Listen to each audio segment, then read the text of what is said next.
ಪ್ರಸಾದ ಮಾಡಿದ್ದಾರೆ, ಅದನ್ನ ಎಡೆ ಮಾಡಿಕೊಂಡು ನೀವು ಊಟಕ್ಕೆ ಕೂತಿಲ್ಲ, ಆಮೇಲೆ ಕೂತ್ಕೊಳ್ತೀರ. ಅದಕ್ಕೆ ಈಗ ಅನ್ನವನ್ನ ಊಟ ಮಾಡೋ ಸಲುವಾಗಿ ಹಕ್ಕೆ ಇಟ್ಕೊಂಡು ಕೂತಿಲ್ಲ ನಿಮಗೆ. ಹಾಗೆ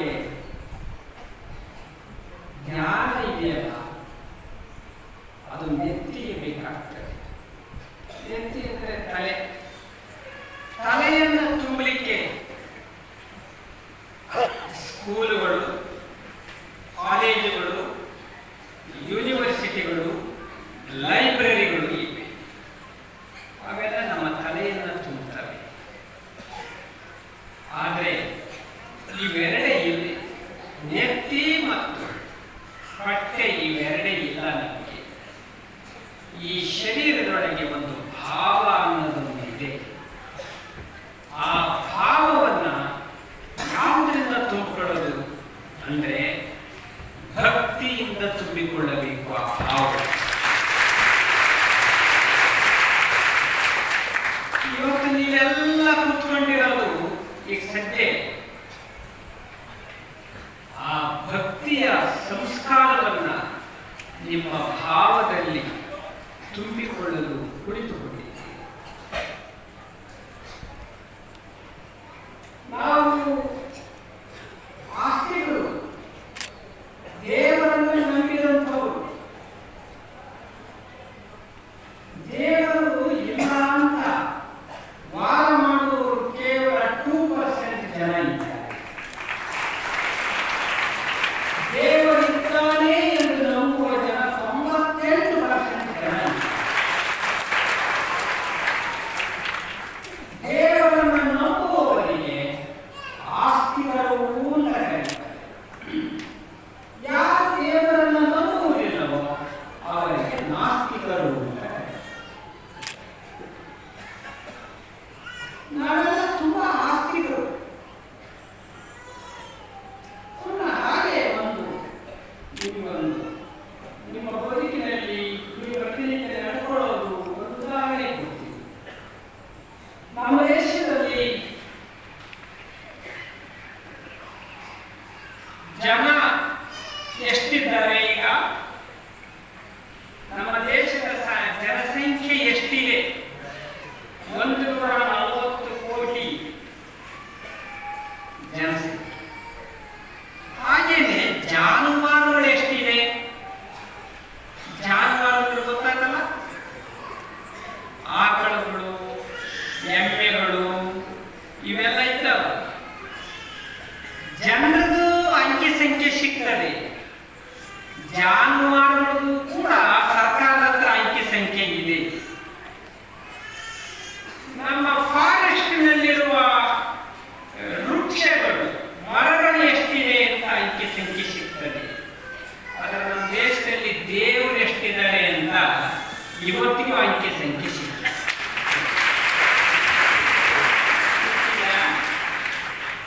ಯಾಕಂದ್ರೆ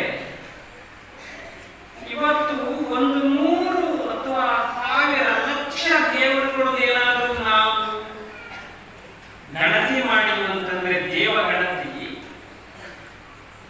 ಬರೋ 6 ತಿಂಗಳೊಳಗೆ ಮಾತ್ರ 10,000 ದೇವರಾಗಿರ್ತಾವೆ. ಇಲ್ಲಿ ಕೂತಿದ್ದೀರಲ್ಲಮ್ಮ ನೀವೆಲ್ಲ, ಗಂಡು ಮಕ್ಕಳಿಗೆ ಅದು ನೆನಪಿರ್ತದೋ ಇಲ್ಲ ಅವ್ರಿಗೆ ಕೇಳಲ್ಲ, ನಾನು ನಿಮಗೆ ಕೇಳ್ತೀನಿ.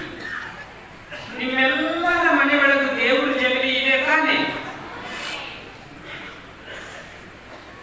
ದೇವ್ರ ಜಗಲಿ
ಒಳಕಲ್ನಲ್ಲಿ ಇರುತ್ತಾ ಇತ್ತು.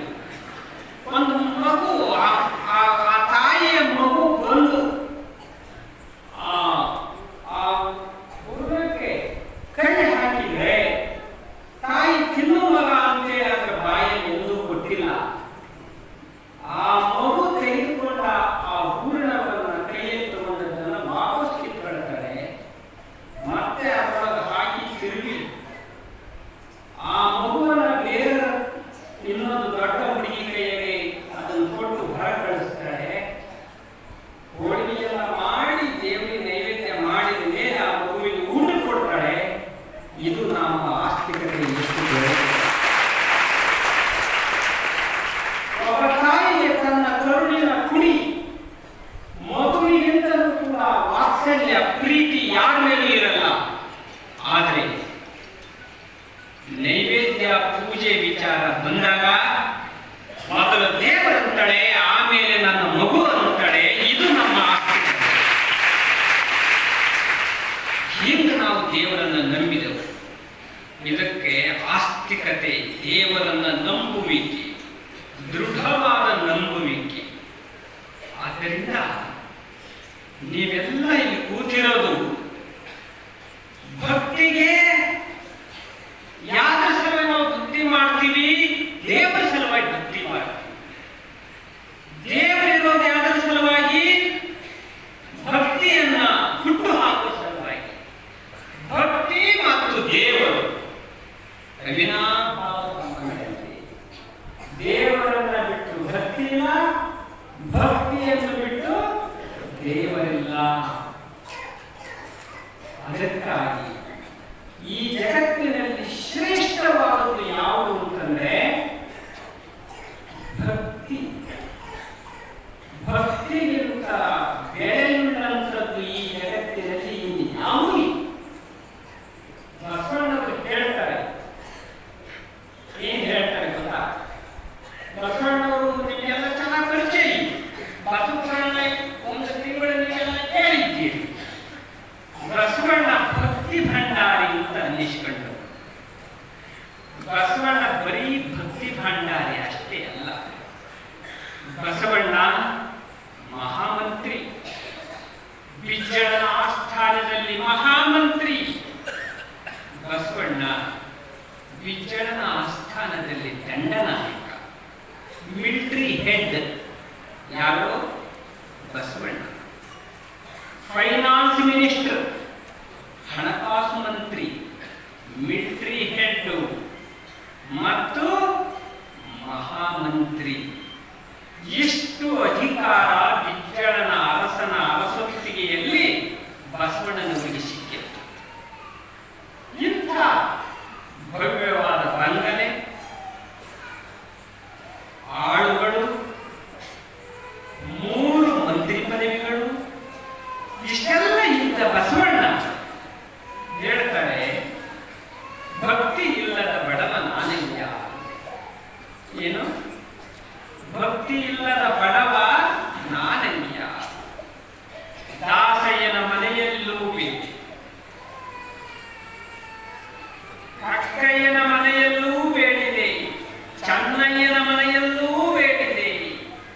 ಎಲ್ಲಾ ಪುರಾತನರು ಒಲಿದು ಎನಗೆ ಭಕ್ತಿ ಭಿಕ್ಷವ ನಿಕ್ಕಲು ಎನ್ನ ಭಿಕ್ಷಾ ಪಾತ್ರೆ ತುಂಬಿತ್ತು ಕೂಡಲ ಸಂಗಮ ದೇವ. ಅಂದರೆ ಬಸವಣ್ಣನವರ ದೃಷ್ಟಿಯಲ್ಲಿ ಮಂತ್ರಿ ಪದವಿ ದೊಡ್ಡದಲ್ಲ, ಶ್ರೇಷ್ಠವಲ್ಲ. ದುಡ್ಡು ದೊಡ್ಡದಲ್ಲ, ಮಿಲಿಟರಿ ಹೆಡ್ ದೊಡ್ಡದಲ್ಲ. ಯಾವುದು ದೊಡ್ಡದು? ಭಕ್ತಿ. ಬಸವಣ್ಣ ನಾನು ಭಕ್ತಿಯೇ ಇಲ್ಲ, ಬಡವರಿಗೆ ನಾನಂದ್ರೆ ಅದಕ್ಕೆ ನಾನೇನ್ ಮಾಡಿ ಚೆನ್ನೈನ ಹತ್ರ, ಕಕ್ಕಯ್ಯನ ಹತ್ತಿರ, ದಾಸಯ್ಯನವರ ಹತ್ತಿರ ಭಿಕ್ಷೆ ಮಾಡಿಕೊಂಡು ಬಂದೆ. ಯಾವ ಭಿಕ್ಷೆ? ಭಕ್ತಿಯ ಭಿಕ್ಷೆ. ಭಕ್ತಿಯ ಭಿಕ್ಷೆಯನ್ನು ಅವರು ಒಂದೊಂದು ಬೊಗಸೆ ಹಾಕಿದ್ರು. ಆವಾಗ ನನ್ನ ಭಿಕ್ಷೆಯ ಪಾತ್ರೆ, ಭಕ್ತಿಯ ಭಿಕ್ಷೆಯ ಪಾತ್ರೆ ತುಂಬುತ್ತದೆ. ಅವಾಗ ನಾನು ಶ್ರೀಮಂತರ ಮಾಡಿದ್ದೀನಿ.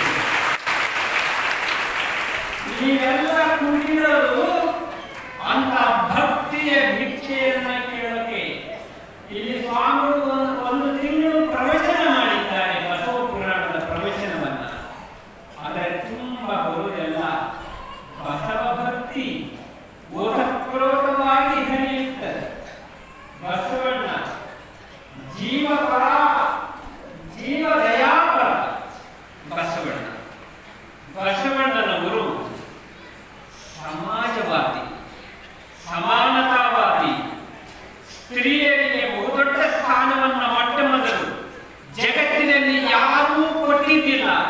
ಆವಾಗ ಮೊಟ್ಟ ಮೊದಲು ಸ್ತ್ರೀ ಸಮಾನತೆಯನ್ನು ಹೇಳಿದವರು ಬಸವಣ್ಣ. ಇವತ್ತು ನೀವೆಲ್ಲ ಇಲ್ಲಿ ಇಷ್ಟು ಮುಕ್ತವಾಗಿ ಕೂತ್ಕೊಂಡಿರ್ಬೇಕಾದ್ರೆ 900 ವರ್ಷಗಳ ಹಿಂದೆ ಮಾಡಿದ ಆ ಸ್ತ್ರೀ ಸಮಾನತೆಯ ಕ್ರಾಂತಿ ನಿಮ್ಮನ್ನು ಇಷ್ಟು ದೊಡ್ಡ ಪ್ರಮಾಣದಲ್ಲಿ ಇಲ್ಲಿ ಕೊಂಡೊಯ್ಸಿದೆ. ಆದ್ದರಿಂದ ನಾವೆಲ್ಲ ಭಕ್ತಿವಂತರಾಗಬೇಕು, ಧರ್ಮವನ್ನ ಆರಾಧಿಸಬೇಕು. ಧರ್ಮ ಇದೆಯಲ್ಲ, ಅದು ನಮ್ಮನ್ನೆಲ್ಲ ಕೂಡಿಸುತ್ತದೆ. ಯಾವುದು ನಮ್ಮನ್ನು ಭಾವೈಕ್ಯತೆಯನ್ನು ಉಂಟು ಮಾಡುತ್ತದೋ, ರಾಷ್ಟ್ರೀಯ ಭಾವೈಕ್ಯತೆಯನ್ನ, ಅದು ನಿಜವಾದ ಧರ್ಮ. ಅದಕ್ಕೆ ಪೂರಕವಾದಂತಹ ಶ್ರೇಷ್ಠವಾದ ಭಕ್ತಿ ಪರಂಪರೆಯನ್ನು ಹುಟ್ಟು ಹಾಕಿದ ನಮ್ಮ ದೇಶದಲ್ಲಿ ಸಂತರು ಕೂಡ ಇದೇ ಕೆಲಸ ಮಾಡಿದ್ದು, ಶರಣರು ಕೂಡ ಇದೇ ಕೆಲಸ ಮಾಡಿದ್ದು, ದಾಸರು ಕೂಡ ಇದೇ ಕೆಲಸ ಮಾಡಿದ್ದು, ಯೋಗಿಗಳು ಶಿವಯೋಗಿಗಳು ಇದೇ ಕೆಲಸ ಮಾಡಿದ್ದಾರೆ. ಅವರೆಲ್ಲರೂ ಕೂಡ ಇಂಥ ಕೆಲಸ ಮಾಡಿದ್ರಲ್ಲ, ಎಂಥ ಕೆಲಸ. ದಾನ ಮಾಡೋದನ್ನು ಸಂತರು ಕಲಿಸಿದರು ಸ್ವಾಮಿ. ಸಮರ್ಥ ರಾಮದಾಸನ ಅವರ ಸಮರ್ಥ ರಾಮದಾಸ ಶಿವಾಜಿ ಗುರು ಸಮರ್ಥ ರಾಮದಾಸ್ ಅವರೊಂದು ಸಾರಿ ಅವರು ಯಾವಾಗಲೂ ದೇಶ ಪರ್ಯಟನ, ಅವರ ಜೀವನದಲ್ಲಿ ಸಮರ್ಥ ರಾಮದಾಸ್ ಅಖಂಡ ಭಾರತವನ್ನ ಮೂರು ಸಾರಿ ಸುತ್ತುತ್ತಾರೆ. ಎಷ್ಟು? 3 ಸಾರಿ ಇಡೀ ನಮ್ಮ ಹಿಂದೂಸ್ತಾನವನ್ನು ಸುತ್ತುತ್ತಾರೆ. ಕಾಲ್ನಡಿಗೆ ಧರ್ಮ ಪ್ರಚಾರ ಮಾಡ್ತಾನೆ ಅವರು ಹೋಗ್ತಾರೆ. ಮಹಾರಾಷ್ಟ್ರದಲ್ಲಿ ಒಂದು ನದಿ ತೀರ, ಅವರು ಯಾವಾಗಲೂ ಪ್ರವಾಸದಲ್ಲಿ ಇರ್ತಿದ್ರು, ಧರ್ಮವನ್ನು ಬೋಧನೆ ಮಾಡ್ತಾ ಇದ್ರು. ಹೀಗಾಗಿ ಭಿಕ್ಷಾಟನೆಯನ್ನು ಊಟ ಮಾಡ್ತಾ ಇದ್ರು. ಒಂದು ನದಿ ತೀರಕ್ಕೆ ಬಂದು ಒಂದು ಆಂಜನೇಯ ಸ್ವಾಮಿ ದೇವಸ್ಥಾನದಲ್ಲಿ ಒಂದು ದಿವಸ ವಿಶ್ರಾಂತಿ ಪಡಿತಾರೆ. ಆಮೇಲೆ ಅವರು ಮರುದಿವಸ ಬೆಳಿಗ್ಗೆ ಸ್ನಾನ ಮಾಡಿ ಅವರ ನಿತ್ಯ ಧಾರ್ಮಿಕ ಕ್ರಿಯೆಗಳನ್ನು ಮುಗಿಸಿ ಆ ಗ್ರಾಮದಲ್ಲಿ ಭಿಕ್ಷೆ ಬಿಡಬೇಕು ಅಂತ ಹೋಗ್ತಾರೆ. ಅಂದ್ರೆ ಭಿಕ್ಷಾ ಅನ್ನುವಂಥ ಜೋಳಿಗೆ ಇಟ್ಕೊಂಡು ಹೋಗ್ತಾರೆ. ಒಂದು ಮನೆಯಲ್ಲಿ ಒಬ್ಬಳ ತಾಯಿಗೆ ಭಿಕ್ಷಾಂತಿ ಅಂತ ಕೇಳಿದಾಗ ಆ ತಾಯಿ ಹೇಳ್ತಾಳೆ, ಅಪ್ಪ ಇವತ್ತು ನನ್ನ ಕೈ ಚೆನ್ನಾಗಿಲ್ಲ, ನಾಳೆ ಬಂದ್ಬಿಡಿ ಅಂತ ಹೇಳಿ. ಸರಿಯಮ್ಮ ಅಂತ ಹೇಳಿ ಮರುದಿವಸ ಹೋಗ್ತಾರೆ. ಅವತ್ತು ಮತ್ತೊಂದು ಜಪ ಹೇಳ್ತಾರೆ. ಅವತ್ತು ಕೂಡ ಭಿಕ್ಷೆ ಕೊಡಲ್ಲ. ನಾಳೆ ಬನ್ನಿ ಸ್ವಾಮಿ. ಸನ್ಯಾಸಿ ನಮ್ಮೊಳಗೆ 1 ದಿವಸ ಇರ್ತಾನೆ, ಇಲ್ಲ 2 ದಿವಸ ಇರ್ತಾನೆ ಅಷ್ಟೇ ಅಂತ ಹಾಕಿ. ಯಾಕಂದ್ರೆ ಈ ಜೀವನದಲ್ಲಿ ಯಾರು ಭಿಕ್ಷೆನೆ ಕೊಟ್ಟವಳಲ್ಲ. ಭಿಕ್ಷೆ ಕೊಡುವಾಗ ಹಾಕಿ 2 ದಿವಸ ಆಯಿತು, ನಾಳೆ ಬಾ ಸ್ವಾಮಿ ಅಂತ ಹೇಳಿ 3ನೇ ದಿವಸ ಮಾತ್ರ ಹೋಗುದು. ಯಾಕೆಂದು ಈ ಸನ್ಯಾಸಿ ಬಹಳ ಗಟ್ಟಿಡಲಿದ್ದಂಗೆ ಕಾಣಿಸ್ತದೆ, ಇದೇ ಬಿಡ ಕಾಣಿಸಲ್ಲ ಅಂತ ಅವತ್ತು ಅನುಭವ ಮಾಡಿ ಸಾಕು ಹಾಕಿದ್ದು. 4 ದಿವಸ ಆಯಿತು. 5ನೇ ದಿವಸನೂ ಕೂಡ ಅವರು ಭಿಕ್ಷೆ ಹೋದಾಗ ಆಕೆ ವಿಚಾರ ಮಾಡ್ತಾರೆ, ಇವು ಭಿಕ್ಷೆ ತಗೊಂಡಾದ್ರೆ ಹೋಗುವಂತಹ ಸನ್ಯಾಸಿ ಅಲ್ಲ ಅಂತ ಆಕೆ ಗೊತ್ತಾಯ್ತು. ಆಕೆ ಕೊಳ್ಳಾದವಳು, ಎಂದೂ ಭಿಕ್ಷೆ ಕೊಟ್ಟಿಲ್ಲ. ಆವಾಗ ಆಕೆ ಏನು ಮಾಡಿದ್ದು, ಒಂದು ಭಿಕ್ಷೆ ಕೊಡೋದು ಅಂತ ನಿರ್ಧಾರ ಮಾಡಿ ಅವತ್ತು ಬಂದ ತಕ್ಷಣ ಭಿಕ್ಷಾ ಅಂತೆ ಇಂತ ಜೋಡಿಗೆ ಹಿಡಿದ ಕೂಡಲೇ ಆ ತಾಯಿ ಒಂದು ಭಿಕ್ಷೆ ಹಾಕಿದ್ರು. ಬಹುಶಃ ತಾಯಿ ಅಂದರೆ ಇಷ್ಟು ಜನ ನೀವು ಕೂತಿದ್ದೀರಲ್ಲ, ನಿಮ್ಮ ಜೀವನದಲ್ಲಿ ಯಾರು ಅಂತ ಭಿಕ್ಷೆ ಕೊಟ್ಟಿಲ್ಲ ಸನ್ಯಾಸಿಗಳು.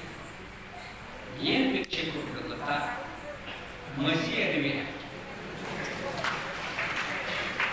ಏನು ಮಸಿ ಆ ಜೋಳಿಗೆಯಲ್ಲಿ ಹಾಕಿ ಆ ಸಮರ್ಥ ರಾಮದಾಸ್ ಅದನ್ನು ತುಂಬಾ ಗೌರವದಿಂದ ಸ್ವೀಕಾರ ಮಾಡ್ತಾರೆ.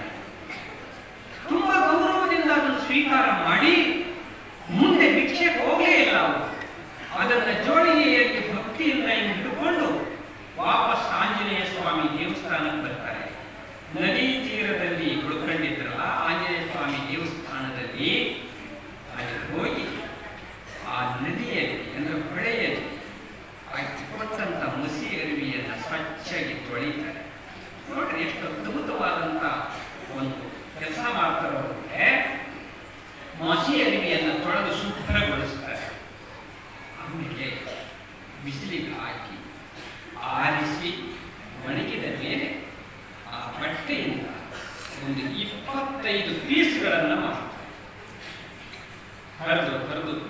ಮಾಡಿ 25 ಬತ್ತಿಯನ್ನು ಗೊತ್ತಾಯ್ತಲ್ಲ, ಬತ್ತಿ ದೀಪಕ್ಕೆ ಹಾಕೋದು. ಆ ಆಂಜನೇಯ ಸ್ವಾಮಿ ದೇವಸ್ಥಾನದಲ್ಲಿದ್ದ ಒಂದ್ ಕಡೆಗಿದ್ದಂತ ದೀಪಗಳೇನಿದ್ವಲ್ಲ, ಆ ಪಣತಿಗಳನ್ನೆಲ್ಲ ತಗೊಂಡು ಬಂದು ಆಂಜನೇಯ ಸ್ವಾಮಿ ಮುಂದೆ ಇಟ್ಟು ಎಲ್ಲ ಎಣ್ಣೆ ಹಾಕಿ ಈ ಬತ್ತಿ ಅರಿವಿಯಿಂದ ಶುಭ್ರಗೊಳಿಸಿ ಬತ್ತಿ ಮಾಡಿದ್ರಲ್ಲ, ಅವೆಲ್ಲ 25 ಪಣತಿಗೆ ಅವನ್ನ ಬತ್ತಿಯನ್ನಾಗಿ ಮಾಡಿ ಜ್ಯೋತಿ ದೀಪ ಹಚ್ತಾರೆ. ಜ್ಯೋತಿಯಾಗಿ ಉರಿಸಿ ಆಂಜನೇಯ ಸ್ವಾಮಿ ಕೇಳುತ್ತಾರೆ, ಆ ತಾಯಿಗೆ ಸದ್ಬುದ್ಧಿಯನ್ನು ಕೊಡುವುದು ಅಂತ ಕೇಳಿ.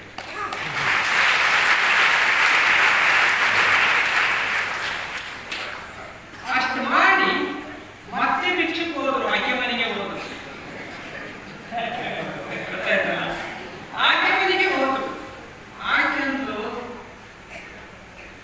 ಈ ಪುಣ್ಯಾತ್ಮ ಬರಬಾರದಂತಿಂತ ಭಿಕ್ಷೆ ನೀಡಿದ್ರೆ ಮತ್ತೆ ನನ್ನ ಮನೆಗೆ ಬರಲ್ಲ ಇವರು ಅಂತಂದ್ರೆ ಆಕೆ ಚಿಂತೆ ಆಯ್ತು. ಹೋದ ಕೂಡಲೇ ಮತ್ತೆ ಭಿಕ್ಷಾಂದೇಹಿ ಅಂತ ಅನ್ನೋದ್ರೊಳಗನೆ ಆಕೆ, ಸ್ವಾಮಿ ನಿನ್ನೆ ನಾನು ಭಿಕ್ಷೆ ಕೊಟ್ಟಿದ್ದೆಲ್ಲ ಅದನ್ನು ಏನು ಮಾಡಿದ್ರಿ ಅಂತ ಕೇಳಿ. ಅಮ್ಮ, ಭಕ್ತಿಯನ್ನು ಮಾಡಿ ಜ್ಯೋತಿಯನ್ನು ಆಂಜನೇಯ ಸ್ವಾಮಿಗೆ ಬೆಳಗಿಸಿ ನಿನಗೆ ಸದ್ಬುದ್ಧಿಯನ್ನು ಕೊಡಲು ಪ್ರಾರ್ಥಿಸಿದ್ದೇನೆ ಅಂತ ಹೇಳಿ ಅಂದ ತಕ್ಷಣ ಆಕೆಯ ಮನಸ್ಸು ಪರಿವರ್ತನೆ ಆಗ್ತದೆ. ಅವರು ಎಂದೂ ಸನ್ಯಾಸಿಗಳನ್ನು ನಮಸ್ಕಾರ ಮಾಡಿದವಳಲ್ಲ. ಆ ಕೂಡಲೇ ಅವರ ಪಾದಕ್ಕೆ ಸಾಷ್ಟಾಂಗ ಪ್ರಣಾಮಗಳನ್ನು ಮಾಡಿ, ಸ್ವಾಮಿ ಇನ್ನು ಮೇಲೆ ದಾನ, ಧರ್ಮ, ಭಕ್ತಿ ಇದನ್ನ ನನ್ನ ನಿತ್ಯ ಜೀವನದಲ್ಲಿ ಎಂದೂ ತಪ್ಪದೆ, ಚಾಚೂ ತಪ್ಪದೆ ನಾನು ನಡೆಸ್ತೀನಿ ಅಂತ ಹೇಳಿ